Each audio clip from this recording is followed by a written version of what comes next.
I found this tissue down the sewer. That's disgusting, George. No. I think the stuff on it is grease paint, like actors use, or clowns. It's still disgusting. Get rid of it. I found this false nose in the sewer. Hey, what's this inside it? The contents of someone's nose? Don't be cross, George. It says La Risée du Monde. Masks and costumes. It's a costume shop near the Gare Saint-Lazare. I'll check it out. Maybe the owner remembers who hired the clown costume.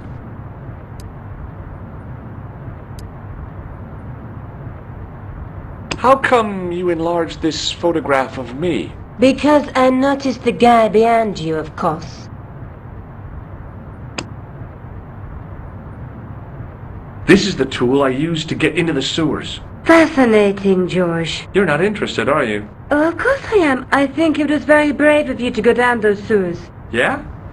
Well, it was kind of scary, but, well, I had a job to do. Tell me more about yourself. There's nothing much to tell. Well, how'd you get into photography? I guess I owe that to my father. He bought me my first camera. I was 8, and my parents had just split up. Did you live with your father? Yes. My mother went off with her new boyfriend. I didn't mind. Papa was all I needed. 4 years later, he died in a plane crash. Oh, I'm sorry. It's all right. I don't mind talking about him. He was more like an older brother, really. Always joking and laughing. Papa always wanted me to study art. That's why I went to college. Did you learn about photography at college? God, no. I couldn't afford the materials. We were billed for everything we used. Paint, canvas, paper. Most of my year turned to minimalism. It was cheaper. I used to go poaching in the park for squirrel hair. The only time I wasn't hungry was the term I did printing. I used to eat the potatoes. You're making fun of me, aren't you? Oh, no. Tell me more about the clown's previous victims. The first was Arnaud Bellotta, the millionaire pharmaceutical baron. He made his money from amphetamines in the post-war slimming and diet boom. Imagine it, millions of housewives literally speeding their butts off. The only witness in the case was his Filipino au pair. She swears he was lured to his death by a snowman. What about the clown's second victim? Yamada, the controversial Japanese politician. He inherited his fortune from his father's electrochemical consortium. How did he die? At the hands, or should I say flippers, of a giant emperor penguin. A snowman, a penguin, and now a clown. I had been about to add mine to the list, but stopped myself. I really didn't want to have to explain to George about my father's involvement with Cachon. You know, I hate to admit it, but this is scary. And I'll tell you this, I will not be accepting any invitations to costume parties. I don't blame you for being scared. I am too. But this story could be my only chance for a big break. Or an early death. I have to go. Okay, I'll see you later.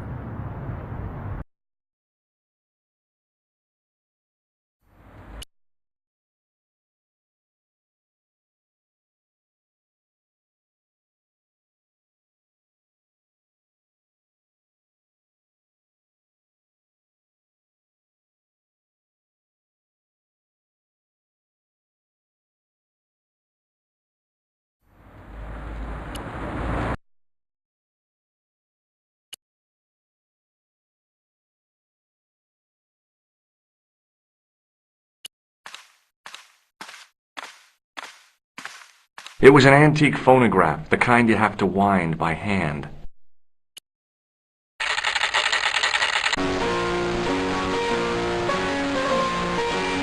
The guy's spoon-shaped face was mournful and humorless. He looked like a vegetarian in a slaughterhouse. Excuse me. Bonjour, monsieur. Please, come in. Welcome. Leave the mundane world behind. For in these four walls, fantasy is king. I don't want a costume. Didn't you ever dress up when you were a child? Not that I remember. Incredible! You'll be telling me next that you never shared your elder sister's lingerie. I don't have a sister, and I think I'd look pretty silly in a brassiere. I just need some information. Of course. How can I help you? Does this dirty tissue mean anything to you? Let me smell that.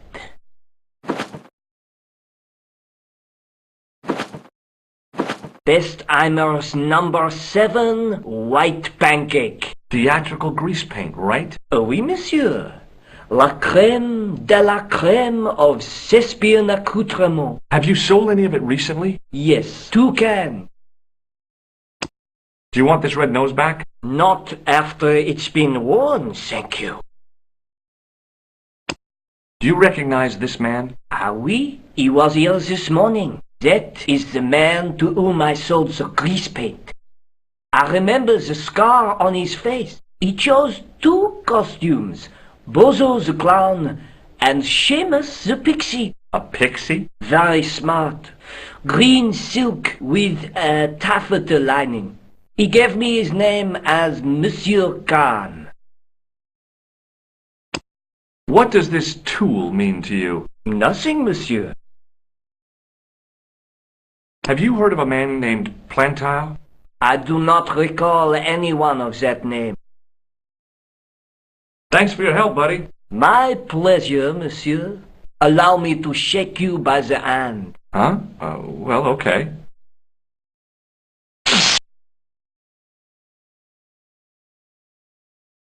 What are you trying to do, kill me? You did not find it amusing? I never saw the funny side of electroshock therapy. Eh bien, it is yours to keep. A gift?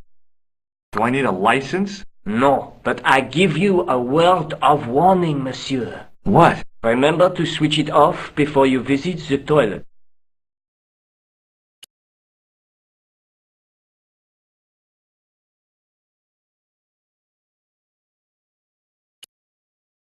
It was the shake and shock buzzer I'd been given by the man in the costume shop.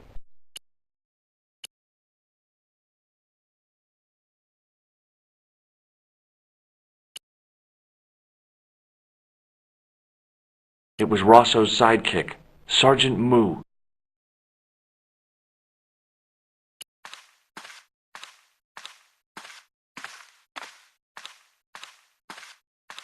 Excuse me, Sergeant. What do you want now? Would you like to shake my hand, Sergeant? Not while I'm on duty, monsieur. The gesture could be misconstrued. Do you recognize this dirty tissue? I told you, no, monsieur. Are you sure you don't want this false nose? Don't try my patience, monsieur. Do you recognize the man in this photograph? No, monsieur. It's the guy who bombed the cafe. The clown. This man looks nothing like a clown. He's taken off his grease paint and costume. Then there is nothing to link this man with the killing. Nothing? Look at those murderous eyes. Hardly likely to get him convicted. Did I show you my tool, Sergeant? Yes, monsieur. Unfortunately, you did. Do you know a man named Khan? He's a shifty-looking guy with a scar on his right cheek. No, monsieur. Has this man any connection with the bombing of the cafe? Yes. I believe Khan was the name he used when he hired the clown costume. Is Rosso here? Yes, he is. You wish to speak to him? Yes, I do. One moment, monsieur. It's Stobbart, monsieur. He insists on talking to you again. Did he say what it was about? No, monsieur. Very well.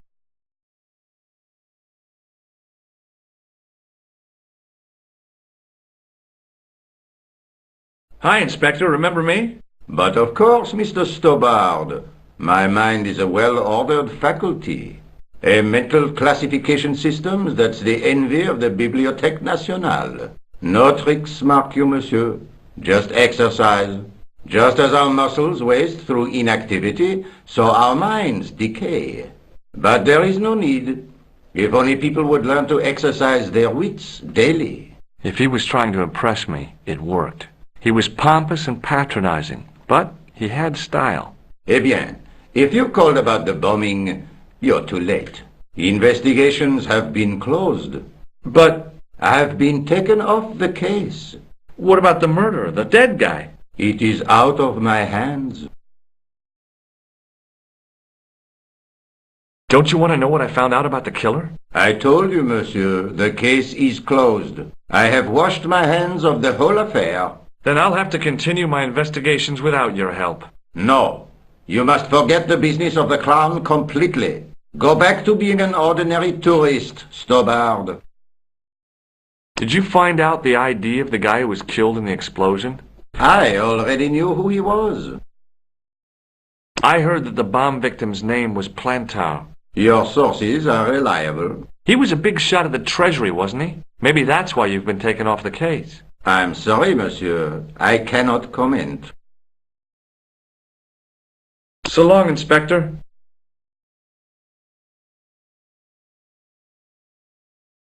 See you later, Sergeant.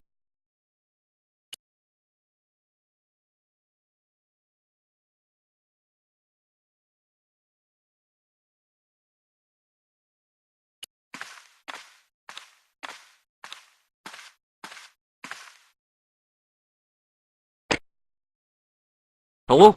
Who is this? Mr. Todrick? Oh, it's you again. What now? The man I'm looking for is called Khan. He bought a suit from you, remember? Mr.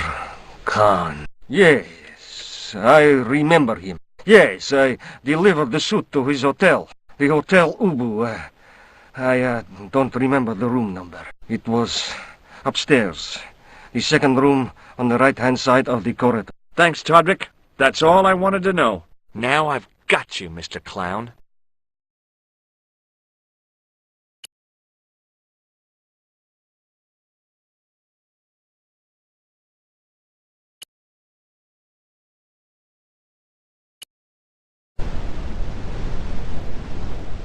The man looked like an amiable Bigfoot. The guy looked just like a weasel.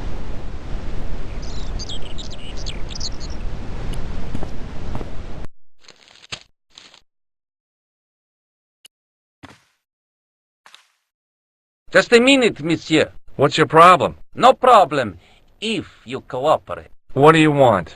Just a routine security check. Nothing to worry yourself about. Oh, well, all right. Search him, Flap. You bet! Hey, knock it off. Get off, you big ape.